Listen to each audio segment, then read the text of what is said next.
En un mundo marcado por la injusticia y el sufrimiento, la historia de una mujer valiente brilla como un testimonio de esperanza, perdón y redención. Nacida en Sudán y arrancada de su hogar cuando era solo una niña, experimentó en carne propia el dolor de la esclavitud, la humillación y el maltrato. Sin embargo, en medio de las tinieblas, su corazón fue tocado por una luz que cambiaría su destino para siempre. Lo que el mundo le arrebató, Dios se lo devolvió con creces. Su encuentro con el amor de Cristo la llevó a la libertad y a una vida consagrada al servicio de los demás. Su historia es un testimonio de perdón, esperanza y la gracia que transforma el sufrimiento en santidad.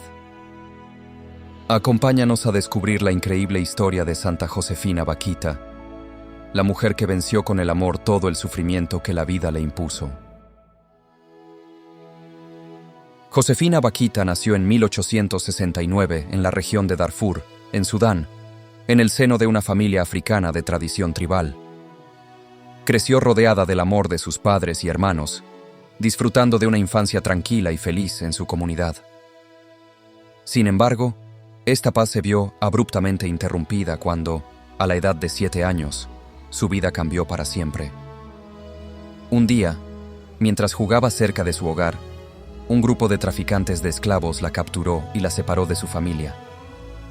El impacto de este suceso fue tan grande que incluso olvidó su verdadero nombre. Sus captores, con cruel ironía, la llamaron Bakhita, que en árabe significa afortunada, un nombre que contrastaba con la dura realidad que comenzaba a vivir. A partir de ese momento, Josefina fue vendida en múltiples ocasiones, pasando de un amo a otro como si fuera una mercancía. Cada vez que cambiaba de dueño, su destino era incierto, y el trato que recibía oscilaba entre el desprecio y el abuso. Su camino se convirtió en un sufrimiento constante, marcado por el miedo y la pérdida de identidad. A pesar del dolor y la incertidumbre, su espíritu no se apagó. Aunque no conocía aún el amor de Dios, su corazón guardaba una semilla de esperanza que, con el tiempo, florecería en una fe inquebrantable. Lo que parecía un destino de oscuridad estaba en realidad guiándola hacia una luz que aún no podía ver. Algunos de sus dueños fueron crueles y despiadados. Sufrió castigos físicos inhumanos y en una ocasión fue sometida a un ritual en el que su cuerpo fue marcado con hierro caliente y tatuajes hechos con cortes y sal para asegurarse de que quedaran cicatrices permanentes. Estos signos de dolor quedaron grabados en su piel, pero no lograron quebrantar su espíritu. Sin embargo, en medio de tanta dureza, también hubo momentos de alivio. Uno de sus amos, un general turco, la trató con más humanidad que los anteriores, aunque seguía siendo una esclava sin libertad. Fue bajo su servicio cuando conoció a un comerciante italiano, Callisto Legnani, quien la compró y la llevó consigo a Italia. Esta nueva etapa marcó el inicio de un cambio en su vida. Aunque seguía siendo considerada una sirvienta, por primera vez no fue tratada con violencia. El viaje a Italia abrió las puertas a una realidad desconocida para ella, donde comenzaría a descubrir que su vida tenía un valor más allá de la esclavitud. Josefina Bakhita aún no comprendía el significado de la libertad, pero Italia sería el lugar donde encontraría algo aún más grande, la fe que le daría una verdadera identidad y un propósito para su vida. Al llegar a Italia, Josefina Bakhita comenzó a experimentar un mundo muy diferente al que conocía. Fue entregada a la familia Michieli, quienes la trataron con mayor respeto que sus antiguos dueños y le confiaron el cuidado de su pequeña hija, Mimina. Su vida, aunque aún bajo servidumbre, comenzó a adquirir un ritmo más estable y menos doloroso. Sin embargo, el cambio más importante en su historia aún estaba por llegar. Cuando la familia Michieli tuvo que viajar por asuntos de negocios, dejaron a Bakhita y a la niña al cuidado de las hermanas canosianas en Venecia. Allí, por primera vez, Bakhita conoció el amor de Dios. Las religiosas le enseñaron sobre la fe cristiana y la dignidad de cada persona como hija de Dios. Lo que escuchaba en sus enseñanzas tocó profundamente su corazón, pues nunca antes había oído hablar de un Dios que amara a los débiles y que ofreciera esperanza a quienes habían sufrido injusticias. Fue en este ambiente donde Bakita comenzó a descubrir quién era realmente. Su identidad ya no estaba definida por su pasado de sufrimiento, sino por su nueva fe en Cristo.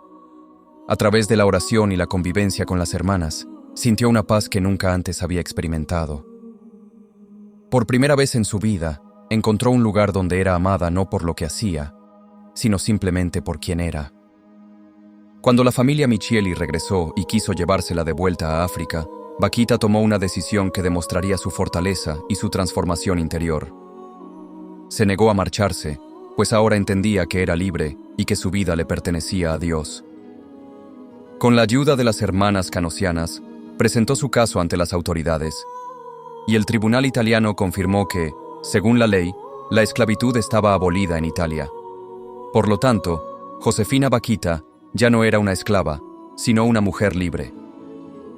Con el corazón lleno de gratitud, decidió recibir el bautismo en 1890, adoptando el nombre de Josefina y dando un paso definitivo hacia su nueva vida. En ese momento, comprendió que su verdadera libertad no solo estaba en el reconocimiento legal, sino en la certeza de que Dios la había amado desde siempre. El día en que Josefina Bakita fue declarada libre por la justicia italiana, marcó un antes y un después en su vida.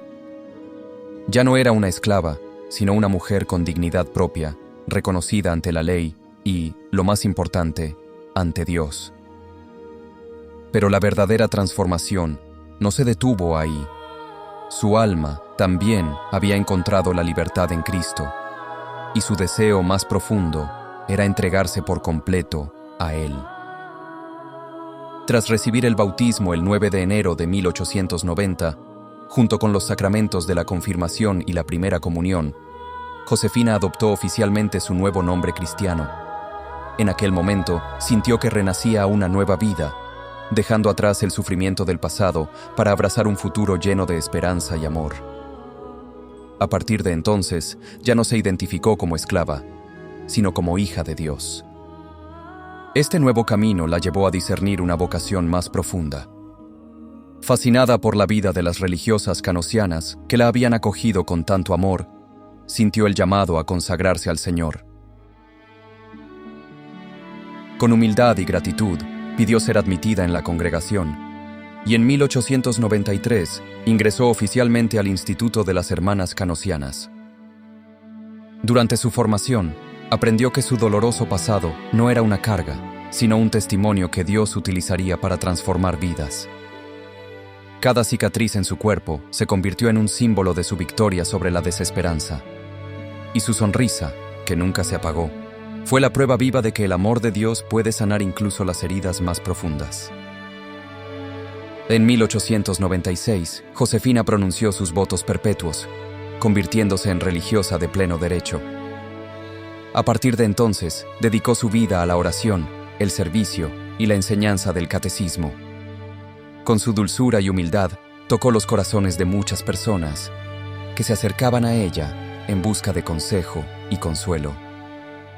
Su historia, lejos de ser un relato de sufrimiento, se convirtió en un mensaje de esperanza y redención.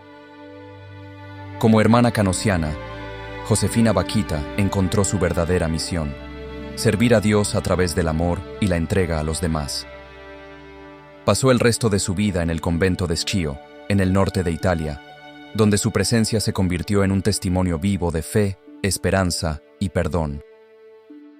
Aunque su historia estaba marcada por el sufrimiento, Josefina nunca mostró resentimiento hacia quienes la habían esclavizado. Al contrario, decía con serenidad: si me encontrara con aquellos traficantes que me secuestraron y me torturaron, me arrodillaría y besaría sus manos, porque si no hubiera sucedido eso, hoy no sería cristiana ni religiosa. Con esta actitud de amor y perdón, Bakita tocó el corazón de quienes la conocieron. Su alegría era contagiosa y su humildad la hacía cercana a todos. Trabajó en el convento como portera y encargada de tareas domésticas, pero su verdadera misión estaba en su sonrisa y en la paz que transmitía. Las personas acudían a ella en busca de consuelo, y su sola presencia era un bálsamo para quienes sufrían. Con el tiempo, su historia comenzó a difundirse y muchos querían escuchar su testimonio. Fue invitada a dar charlas y compartir su experiencia, y aunque nunca fue una mujer de muchas palabras, su sencillez y su fe hablaban más que cualquier discurso. Para quienes la escuchaban, era un recordatorio de que el amor de Dios es más fuerte que cualquier sufrimiento. Durante los años difíciles de la Segunda Guerra Mundial, el pueblo de Schio la veía como una madre y protectora. En medio de la incertidumbre y el miedo, su confianza en Dios nunca flaqueó, y su presencia brindaba calma a todos. Para muchos, ella era una santa en vida. Con el paso del tiempo, la salud de Santa Josefina Bakhita comenzó a debilitarse. Su cuerpo, que había soportado tanto sufrimiento en su juventud, empezó a resentirse con los años, pero su alma permanecía firme y serena. Durante los últimos años de su vida, sufrió una enfermedad dolorosa que poco a poco la dejó postrada en una silla de ruedas. A pesar de esto, nunca perdió su sonrisa ni su espíritu de gratitud. Las hermanas canosianas y quienes la rodeaban fueron testigos de su paciencia y entrega en medio del sufrimiento. Cuando le preguntaban cómo se sentía, respondía con su característico espíritu humilde y confiado: Como quiere el Señor. Cada momento de dolor lo ofrecía a Dios como una oración silenciosa, una prueba más de su total abandono en la divina voluntad. En sus últimos días, comenzó a revivir los recuerdos de su pasado. En algunos momentos de agonía, se escuchaba a sí misma repetir con angustia: Aflojen las cadenas, están demasiado apretadas. Reviviendo el dolor de su esclavitud. Pero poco después, su rostro volvía a iluminarse con paz, como si sintiera la presencia amorosa de Dios. El 8 de febrero de 1947, tras una vida de entrega y fidelidad, Josefina Bakhita falleció rodeada de las hermanas que la habían acompañado durante tantos años. Sus últimas palabras fueron un susurro lleno de esperanza. Madonna, Madonna. Confiando su alma a la Virgen María, quien había sido su guía y consuelo en su caminar hacia Dios. Su muerte fue recibida con gran tristeza en Schio, donde la gente la consideraba una santa. Durante los días posteriores, multitudes acudieron a su funeral para despedirse de aquella mujer que, con su sonrisa y su humildad, había tocado tantas vidas. No era la historia de una esclava que había sufrido, sino la de una mujer que había vencido el dolor con el amor, convirtiéndose en un símbolo de esperanza para todos. Poco después de su fallecimiento, su fama de santidad comenzó a extenderse más allá de Italia. Muchas personas que habían conocido su historia hablaban de los milagros de su intercesión, y su vida comenzó a ser estudiada por la Iglesia. Aquel nombre que le impusieron sus captores, Bakhita, afortunada, se había convertido en una verdad más profunda de lo que nadie imaginó. Josefina no solo había sido liberada de la esclavitud física, sino que había encontrado la verdadera libertad en el amor de Dios. La historia de Santa Josefina Bakhita no terminó con su muerte. Su vida, marcada por el sufrimiento, la conversión y el perdón, se convirtió en un faro de esperanza para muchos. Con el tiempo, su testimonio trascendió las fronteras de Italia y llegó a inspirar a personas de todo el mundo, especialmente a quienes luchan contra la opresión y buscan la verdadera libertad en Dios. La fama de santidad de Bakhita creció rápidamente. Quienes la conocieron hablaban de su bondad, su alegría inquebrantable y su capacidad de perdonar incluso los mayores males. Su causa de beatificación fue abierta en 1959 y en 1992 fue beatificada por San Juan Pablo II, quien la llamó Nuestra Hermana Universal, destacando que su historia no solo pertenecía a Italia o Sudán, sino a toda la humanidad. Finalmente, el 1 de octubre del año 2000, en una multitudinaria ceremonia en la Plaza de San Pedro, el mismo San Juan Pablo II la proclamó santa. En su homilía, el Papa resaltó su capacidad de transformar el dolor en amor y la esclavitud en libertad espiritual. Aquel día, la Iglesia no solo reconocía su santidad, sino que elevaba su testimonio como un mensaje universal de dignidad y esperanza. A lo largo de los años, la historia de Vaquita ha sido un símbolo de lucha por la dignidad humana. En 2015, el Papa Francisco la proclamó patrona de las víctimas de la trata de personas, recordando que su vida refleja el drama de millones de personas que, aún hoy, son víctimas de la esclavitud moderna. Cada 8 de febrero, su fiesta litúrgica es una oportunidad para orar y reflexionar sobre la dignidad de todas las personas, especialmente las que sufren injusticias y explotación. Su intercesión es invocada por quienes buscan la libertad, tanto física como espiritual, y por aquellos que trabajan en la defensa de los derechos humanos. Más allá de su papel como patrona de los oprimidos, Santa Josefina Vaquita dejó un mensaje profundo de perdón. Nunca guardó odio contra quienes la esclavizaron, sino que vio su historia como un camino providencial hacia Dios. Su vida es una prueba de que la verdadera libertad no es solo exterior, sino un estado del alma que se encuentra en el amor y la confianza en Dios. Hoy en día, su figura sigue inspirando a cristianos y no cristianos por igual. Su legado vive en cada acto de bondad, en cada persona que elige perdonar en lugar de odiar, y en cada corazón que, como ella, encuentra en la fe la fuerza para superar el sufrimiento. Santa Josefina Vaquita, aquella niña esclavizada que un día encontró la libertad en Dios, se ha convertido en un testimonio inmortal de que la gracia divina puede transformar incluso las heridas más profundas en fuentes de amor y redención. Si esta historia te ha inspirado, te invitamos a compartirla con tus seres queridos para que más personas conozcan la vida de esta gran santa. Suscríbete a nuestro canal y activa la campanita para seguir descubriendo más historias de fe que fortalecen el alma. Además, si quieres apoyar este proyecto y ayudarnos a seguir creando contenido, considera hacerte miembro del canal. Con tu colaboración, podremos seguir difundiendo estos testimonios que iluminan el camino de quienes buscan esperanza y fortaleza en Dios. Que Santa Josefina Vaquita interceda por todos aquellos que sufren injusticias y que su ejemplo nos ayude a vivir con fe, humildad y un corazón lleno de amor. Gracias por acompañarnos y que Dios te bendiga. Nos vemos en el próximo episodio de Sancta Sanctorum.